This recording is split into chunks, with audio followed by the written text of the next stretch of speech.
Good morning. It's Monday, September 30th, and we bring you this special update. Millions of anti-Obama protesters have taken to the streets to demand that President Obama step down as president. Filmmaker Gary Sinise has been monitoring the situation from a military helicopter. He tells us Republican claims put the actual number at over 100 million. No more Mr. Popular. As of this morning, President Obama's rankings have plummeted to below 38%. We'll keep you posted as events unfold.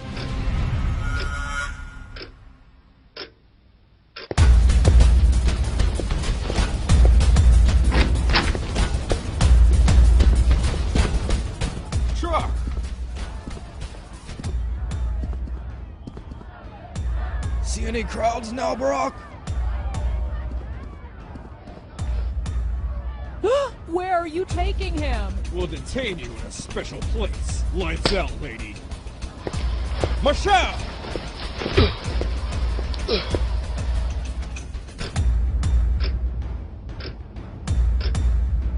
Today, tens of millions of Tea Party protesters took to the streets. They cheered on police motorcycles and military Humvees that passed through the streets as soldiers threw chocolates and candies at the crowd. Looked like a scene out of a bad comic book. What's that? In breaking news, CNN reports a possible military coup. President Obama is said to be missing after his Secret Service detail was overcome by uniformed guards. We will keep you informed on this troubling news as it breaks. Good evening, America. Our democracy is under attack. Senate Leader Harry Reid and House Minority Leader Nancy Pelosi were apprehended by members of the U.S. Capitol Police late this afternoon, who later handcuffed them and put them in a car headed for an undisclosed location. The nation is on fire. Right-wing, anti-Obama protesters have dispersed, but millions of peaceful pro-Obama demonstrators are in the streets at this hour calling on the NSA to respect the democratic process and return President Obama to his rightful role as leader of the free world. Army tanks have joined the police force. We turn now for more to combat reporter Richard Engel on the ground in Washington, D.C. Richard, are you with us? Yes, I'm here, Rachel, but it's hard to hear you over this din. As you can see, things are starting to spin out of control.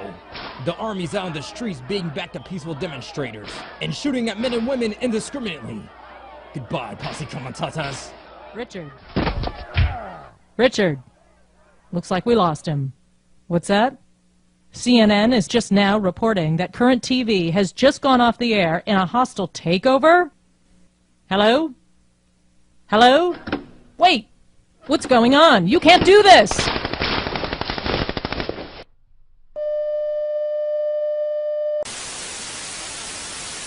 We urge you to remain calm. The United States government has announced a curfew while the army keeps you safe from a legal pro-democracy movement who are armed and dangerous. Stay in your homes. There is no need to panic. The army has appointed a president, and we will have a new U.S. Constitution in place by January to keep legitimate U.S. citizens safe and secure. This message of peace has been brought to you by the United States Department of Homeland Security and the National Security Agency. Only 5 countries cheered on the American military coup, including United Arab Emirates and Saudi Arabia. What do you call this? Yes, a brutal military coup and a democratic nightmare. Why call it anything different when it takes place in Egypt? Wake up, human race. It's time to respect every vote. Support Egypt. Support democracy.